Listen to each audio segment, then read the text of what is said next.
नमस्कार साथियों, आप सभी साथियों का आपका अपना ITI यूट्यूब चैनल पर हार्दिक स्वागत है। सभी साथियों को होली के इस पर्व की हार्दिक शुभकामनाएं। आज का जो हमारा वीडियो रहने वाला है वह यूपी स्कॉलरशिप 2026 पर रहने वाला है। विभाग के द्वारा एक अपडेट हमें प्राप्त हुई है। उस अपडेट में एक विभाग द्वारा एक लेटर जारी किया गया है। उस लेटर में कुछ इम्पोर्टेंट पॉइंट हैं जो सभी छात्रों के लिए महत्वपूर्ण रहने वाले हैं। खास तौर पर ऐसे छात्र जिन्होंने सत्र 2025-26 में अपनी यूपी स्कॉलरशिप का फॉर्म भरा था, general, OBC, SC ST minority category, सभी के लिए बहुत ही महत्वपूर्ण रहने वाला है। आपने देखा होगा बड़ी अपडेट, इनका फॉर्म रिजेक्ट होगा, कल तक होंगे फॉर्म जमा। हम आपको बताना चाह रहे हैं विभाग द्वारा आपके DWO ऑफिस के द्वारा, डिस्ट्रिक्ट वेलफेयर ऑफिसर के द्वारा कल आपकी, हम बोल सकते हैं कल आपकी 5 मार्च है, जो कि फॉर्म जमा करने की लास्ट डेट है आपके डिस्ट्रिक्ट लेवल पर। तो क्या इंपॉर्टेंट पॉइंट है, प्रयास ये रहेगा कि आसान भाषा में हम आपको बताएंगे कि किन किन छात्रों के फॉर्म वेरीफाइड होंगे, किन किन छात्रों के फॉर्म रिजेक्ट होंगे और आपका पैसा कब आएगा। तो वीडियो के अंत तक बने रहें। एक आसान भाषा में, एक सरल भाषा में पूरा प्रयास करेंगे आपको जानकारी समझाने का। अगर आपका अपना ITI यूट्यूब चैनल पर पहली बार जुड़े हों, इस यूट्यूब चैनल को सब्सक्राइब कर लें, बेल आइकन को प्रेस कर लें। चलिए वीडियो स्टार्ट करते हैं। जो लेटर विभाग द्वारा जारी किया गया है उस लेटर पर चर्चा करते हैं। आपने देखा होगा लेटर जो है विभाग द्वारा जारी किया गया था, जो कि 2 मार्च की डेट में जारी किया गया था। अब इस लेटर का क्या सारांश है, क्या विभाग आपको समझाना चाह रहा है, इन पॉइंटों को आप देखिएगा।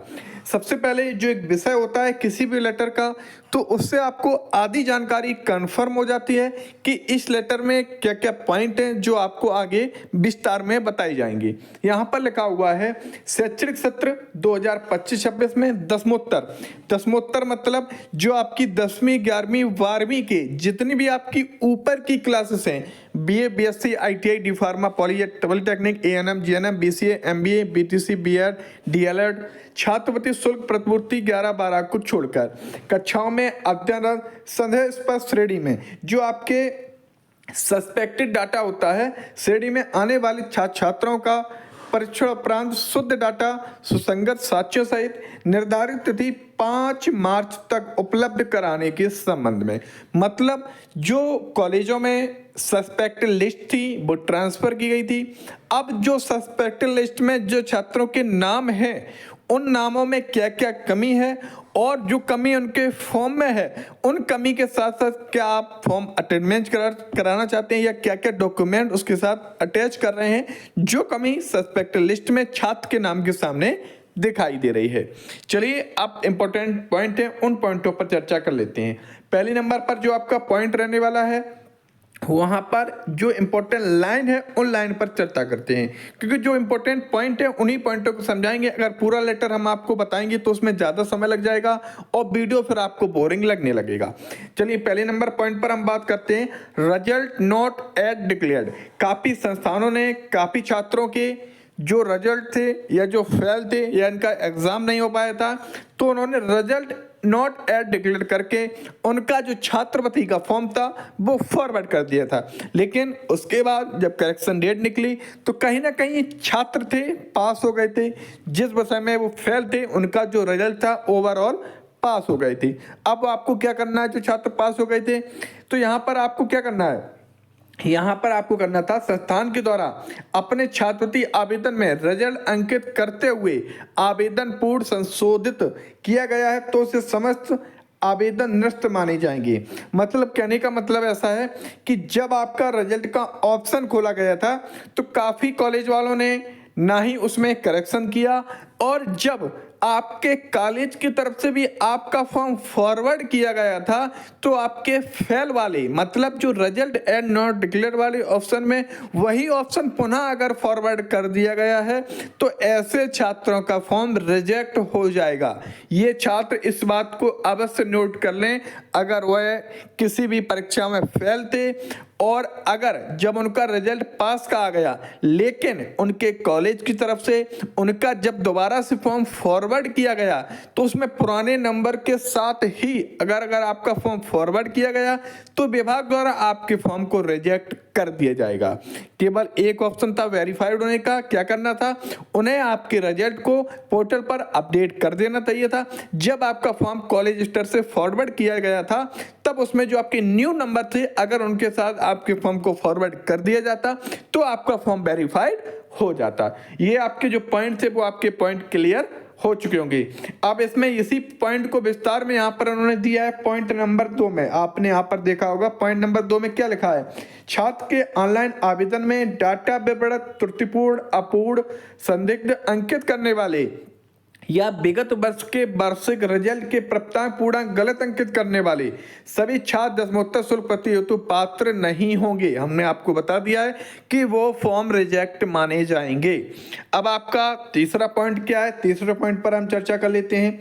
तीसरा पॉइंट आपका रहने वाला है, यहाँ पर लिखा हुआ है संस्थान द्वारा उपलब्ध कराई गई सस्पेक्टेड सूची में अंकित छात्रों द्वारा संदेहास्पदता के निवारण हेतु संस्थान को उपलब्ध कराए गए अभिलेखीय साक्ष्यों में यदि संदेहास्पदता का निवारण संभव होता है तथा यदि संस्थान के सक्षम प्राधिकारी छात्र के समस्त अभिलेखों को प्रमाणित करते हुए अपनी स्पष्ट आख्या कार्यालय में प्राप्त कराते हैं तो ऐसे छात्र आवेदन पर छात्रवृत्ति स्वीकृति समिति के निर्माण अनुसार कार्रवाई की जाएगी।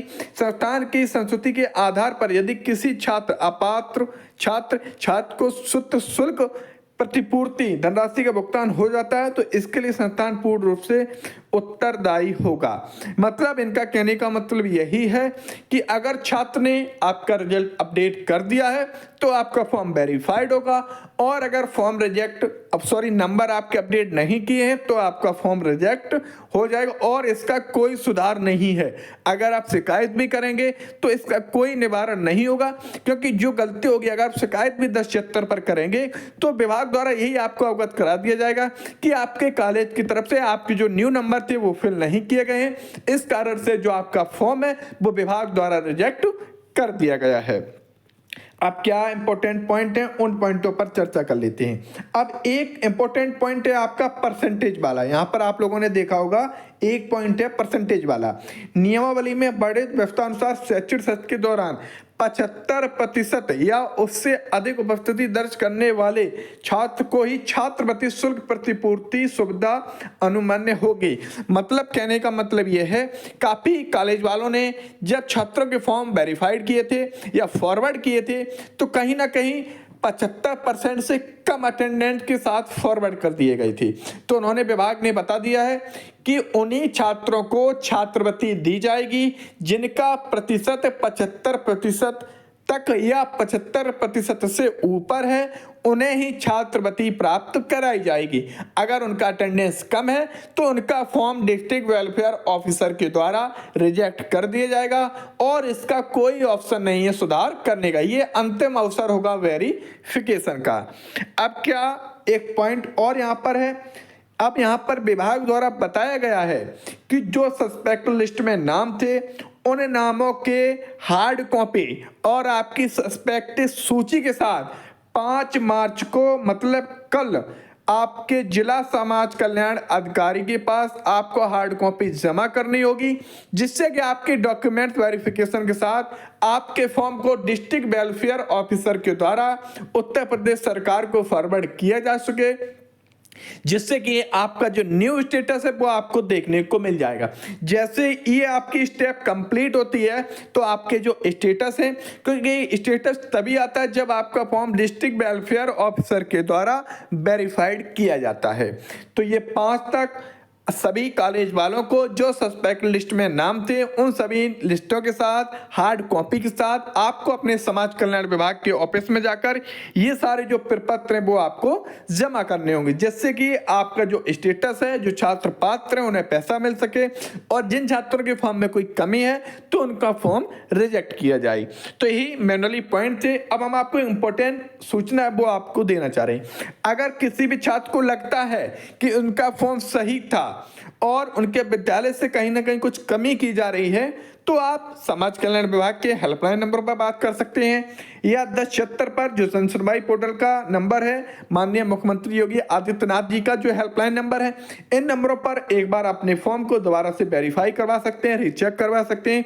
अगर आपके फॉर्म में सारी कमी सही है, मतलब आपके फॉर्म में कोई कमी नहीं है, आपका फॉर्म बिल्कुल सही है, तो आपका फॉर्म वेरीफाइड किया जाएगा। और अगर आपके फॉर्म में कोई कमी है तो आपका फॉर्म रिजेक्ट कर दिया जाएगा।